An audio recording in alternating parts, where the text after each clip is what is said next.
Hi, good evening, everyone. So I have a problem with my voice today. It's not as beautiful as always, but I'll try to do my best. So I will illustrate you what the proof of work is and what problem exactly does it solve, because usually this is not clear to people, I notice. So I think it will be useful if you're interested in blockchain and distributed systems. My name is Federico Squartini. I'm the CTO of SpeedChain. We develop distributed digital identity using Bitcoin's blockchain. So let me first frame the problem. I don't know what in the other talks, if they have already introduced to the problems of blockchains and distributed system, but I'd like to do a quick recap because this is something which is close to my heart. So there are three main kind of network architectures. The first one is centralized systems. Most systems that we are using today are centralized. If you need to search something, you are using Google, you are accessing the central servers of Google. If you need to use your social network, you are accessing the servers of Facebook. And if you need to communicate with one another, for example, if you use WhatsApp, still you are using a centralized kind of server. Then we have another kind of topology, which is distributed, also known as federated. And this is more interesting. Instead of having just one cluster of central servers, we have different clusters. For example, kind of protocols which are federated are the emails and the Internet Relay Chat, IRC. These are nice because usually the protocol is open and all the different master nodes communicate with this open protocol, and you can choose what kind of service provider to use. And the last category of network services are decentralized or peer-to-peer ones, like BitTorrent. File sharing, it's decentralized. And this is the most desirable one for most applications, like which concern end users. So if we go from right to left, what do we gain and what do we lose? What we gain is fault reliancy, more privacy, censorship resistance, these kind of things, which are important. What we lose is centralized systems are usually more performant, and decentralized peer-to-peer are the less performant of all of them. And technologically, we have more challenging problems in this area compared to this one. But it's important because centralization has got huge problems, and I think as time passes, many people are starting to realize this. So for social networks, we have seen they are just doing whatever they want with our data, and this is not nice. And this was when PayPal blocked the payments to WikiLeaks. That was the first time, I think, that many people realized that also traditional money channels have problems. And these are just a few of the possible problems of centralized systems. Now, this is not a talk about this, but just wanted to set the stage. Bitcoin solves the problem of decentralizing the money, a peer-to-peer money system. So we want to, ideally, disintermediate all the things. But unfortunately, in order to do this, we need to solve hard algorithmic problems. And for Bitcoin, the problem that we need to solve is distributed consensus. So we have to find a way to find algorithms that allow us to agree on something when all we can do is just pass messages to one another. And this is useful in all kinds of contexts, as you can imagine. If you need to elect a leader in a distributed system, this is a problem. If you need to synchronize watches, clocks, and all you can do is just send messages, this is also a difficult problem, which, by the way, it's also a problem in physics, because that's the basis of Einstein's special relativity is just how do we synchronize clock when all we can send are messages of light. And even in that case, we find out that you cannot be sure whether two events happened in the same time or not when you are in different reference systems. And also, and this is basically what we're doing with the blockchain, it's like deciding which commits took place in a shared database and in which order, and many other problems. To be more specific, all we are doing in Bitcoin and blockchain and cryptocurrencies is setting an order on events which are a value transaction. So this is the standard, a standard way of communicating a value transaction is a check. And this is the paper version, the exact paper version of what you do when you send a transaction with Bitcoin on the blockchain network. There is someone who's sending money, in this case, Donald Knuth. And there is someone, this Tony Lu, who's receiving money. And there is an amount, $1 hexadecimal. And there is a signature, which in this case is a pen signature, but in Bitcoin it's a cryptographic one. And so the network receives all these commits which says, I'm transferring value, I'm transferring value, I'm transferring value. But we need to agree what really took place and in which order. Because if we cannot do that, then we have a problem. Because imagine that Alice sends 1 BTC to Bob for a rare stamp, because she wants to receive a rare stamp. And then Alice sends the same 1 Bitcoin to herself. And meanwhile, Bob sends the stamp to Alice. Now, depending on whether the first transaction that gets committed is the Bitcoin going to Bob or Bitcoin going to Alice, if the second thing, if number 2 happens first, then Bob sends the stamp, but he hasn't received any money, so he has been cheated. And this is the main problem for setting up a distributed value transaction network. It's called the double spending problem, and that's what Bitcoin solves. And consensus has a long history among computer scientists, and the pet character of computer scientists for consensus are generals. They always frame things in terms of generals. And the first problem with generals introduced was the 2 Chinese generals. There are these two guys, and they need to agree on attacking a place at the same time. And the first general wants to communicate to the second general, let's attack the city at 8 in the morning tomorrow. And so what it does, he sends a messenger that goes and dispatches the message. But they have an agreement. Of course, he won't attack unless he's sure that General B has received the message. So General B has to send the message back to say, okay, I've received your message, now let's attack. And so he sends a message back. I mean, the main problem here is that messages, these messengers could die, for example. So we are not sure that the message is arriving. So he sends the message back. But then, how can he know? How can General B know that message that General A has received is the receipt? Because if he hasn't received it, he won't attack, and the attack will fail. So he waits for another message back that acknowledges the receipt, and this goes on, and this process does not terminate. Actually, this problem is unsolvable when you frame it in this term. It's just you cannot be sure. You cannot agree on the attack. And now, let me introduce this guy. This is Leslie Lamport, one of the founding fathers of distributed systems. He tackled an even more difficult problem, which is called the Byzantine general problems, which generalize the previous one. In the case where there are not just 2 generals, but many, and the messengers can not only die, but they can also be evil. They can deliver the wrong messages to the network. And so this is the paper where he first framed the problem.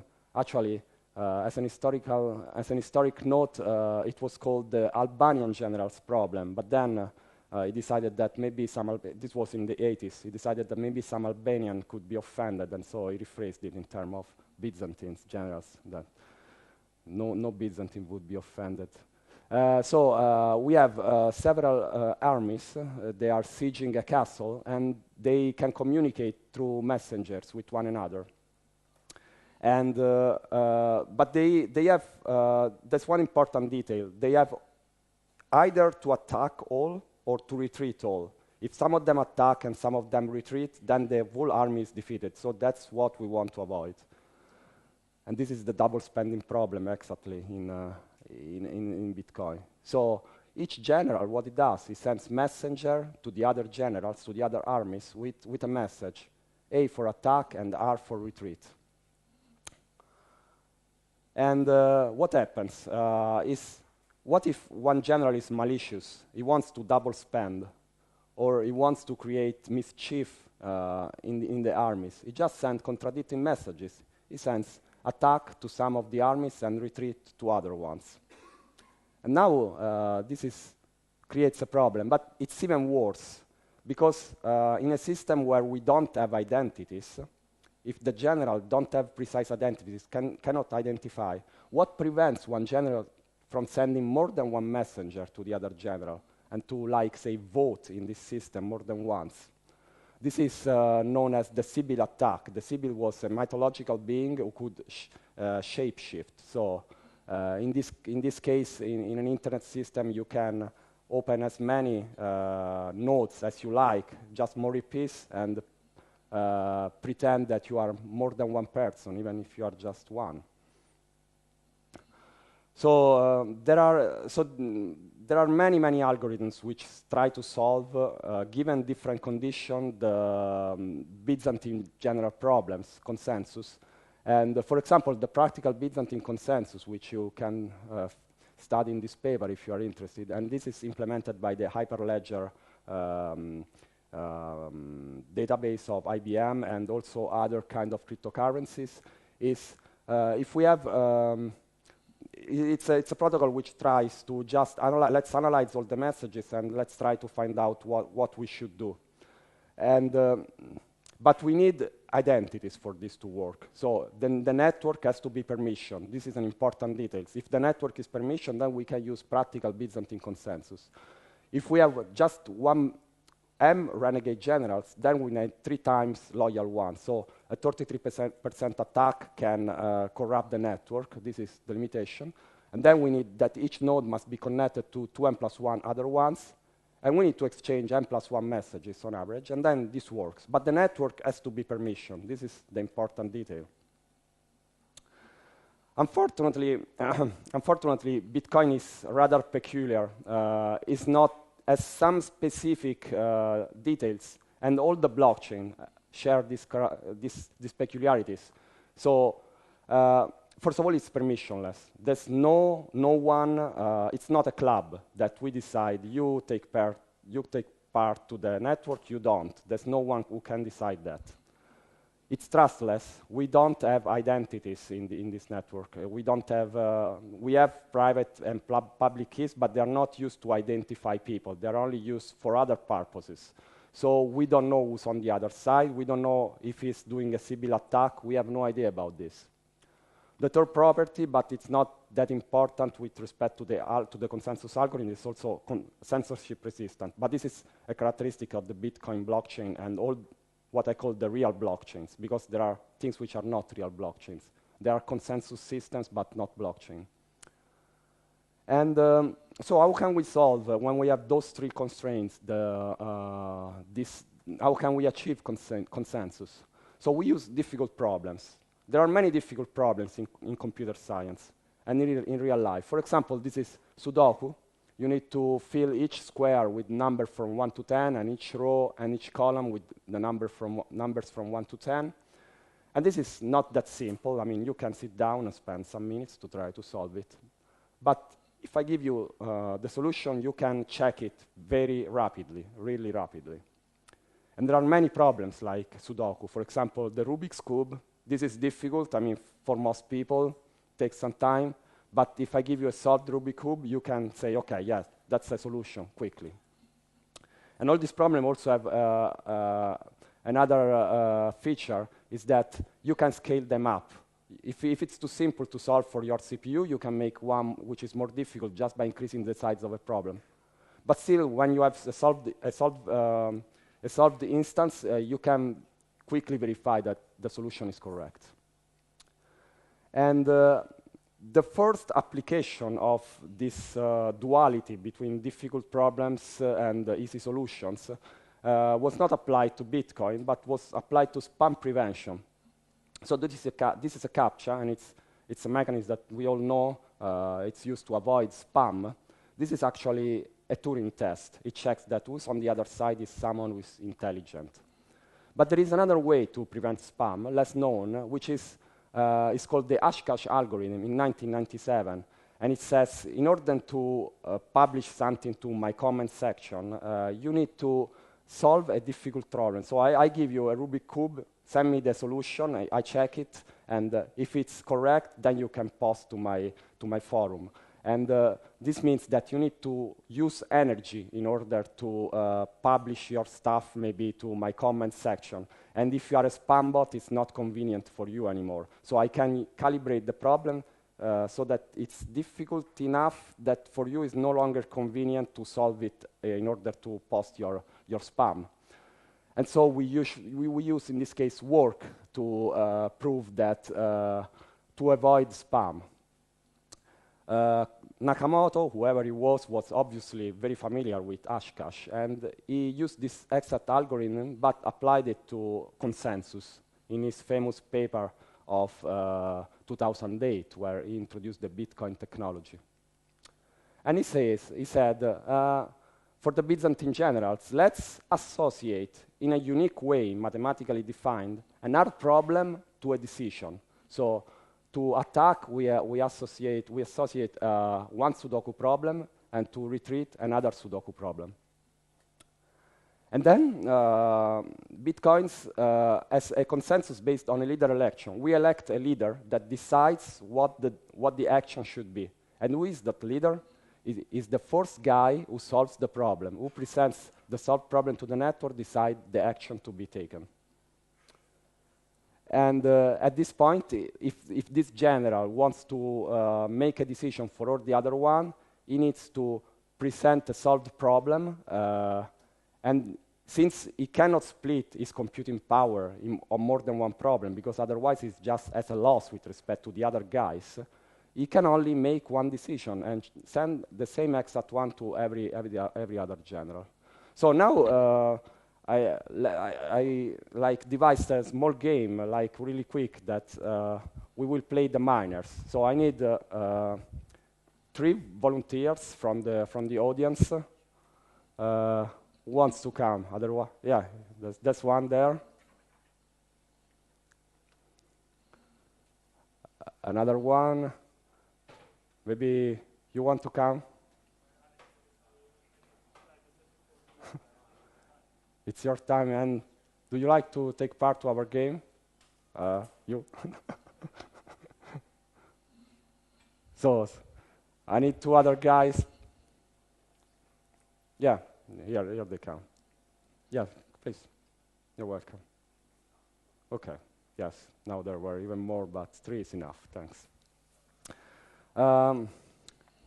So here we have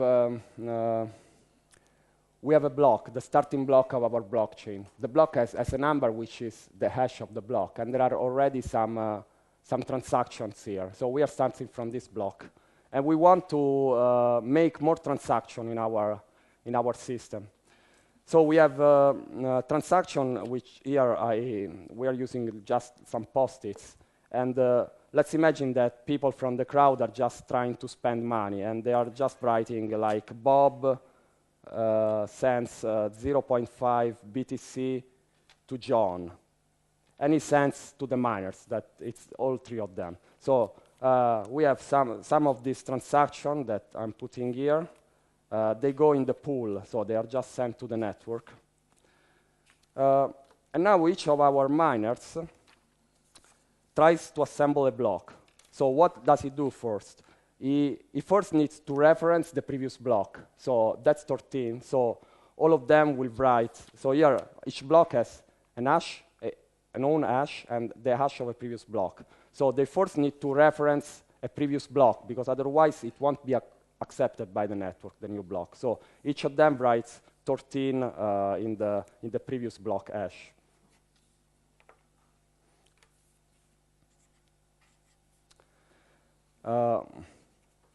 Yes. So now they choose they take transactions which have been forwarded to the pool, just pick of them, and they assemble it, sticking to their blocks. And so they just put some transactions. And lastly, based on this transaction, in a unique way, there is a block hash which is computed, and it's also a number, a new block hash, and it will be different for all of them. So I'm doing the part of the hash, so let's imagine he gets, say, 35, he gets 64, and you get 72. And that's their starting point. And now they need to compete. And in order to simulate the competition, I just here I have some small pieces of paper with the numbers from 1 to 200. And the first one who finds is the number of his block among these will close the block. So I will just shake it, and now you have to compete and spend some energy in order to solve the difficult problem. So here they are spending CPU power and heating up and spending energy, increasing the entropy of the universe, all in order to validate the block. Because they're greedy. So what's your name? Michele. So Michele has solved the problem. Meanwhile, the other miners, they don't even know. So you should continue trying to solve your problem. But you will be rewarded by the network, because in this same block, you can also write 12.5 Bitcoin goes to Michele. And this is the reward for having spent CPU power. And then with the duct tape, I attach the solution to the block.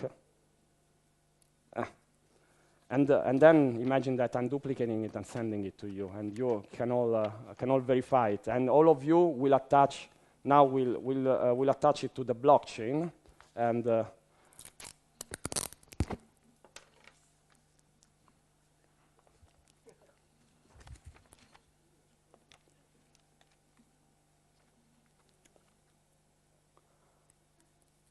that's it, and that's how the blockchain grows. But now, since it has been very, we don't want that the network, we don't want that the blocks are closed too quickly, because otherwise, maybe he has solved one block and he has solved another block, but the network doesn't really agree. So for this reason, there's a minimum amount of time between which blocks can be closed, and that's 10 minutes. And that's when the fact that we can scale up the difficulty of our problem comes to our aid, because we can just make the problem more difficult. And so let's just put back everything in here.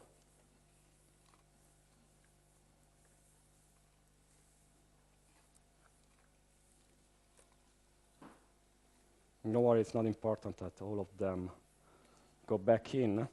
And all of you, now all the transactions go back to the pool. Everyone assembles block again and writes the new block, because now the previous block hash is 35, so they need to assemble a new block.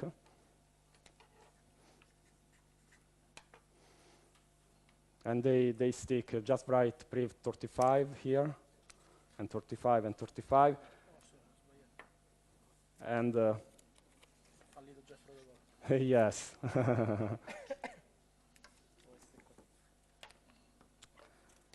And yes.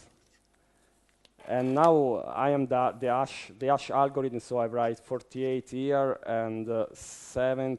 Well, let's say I just want to avoid that there are numbers which are not present. 132 and 162. And now we increase the difficulty of the problem by adding the numbers from 200 to 400. So we double the difficulty, and it will take maybe double the time. And now have fun just heating up and increasing the entropy, all just for satisfying our human greed that we want to transfer value and in a more efficient way.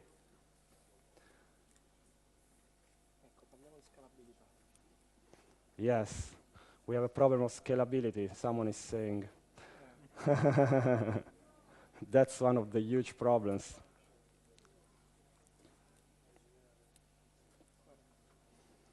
Seems that doubling the problem actually achieved our goal that we want to have 10 minutes on average between each block.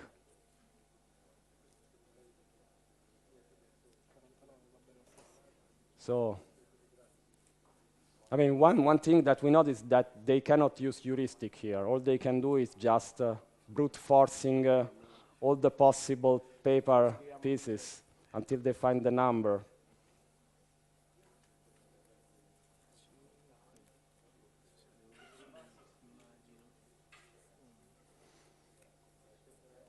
Well, okay, it's taking even too long.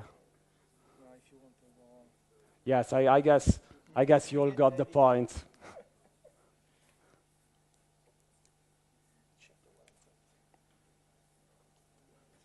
This problem is too difficult for humans, so let's leave it to the blockchain. Okay, I think we can stop here, and I will say something more on the talk. Thank you very much. We can go back. And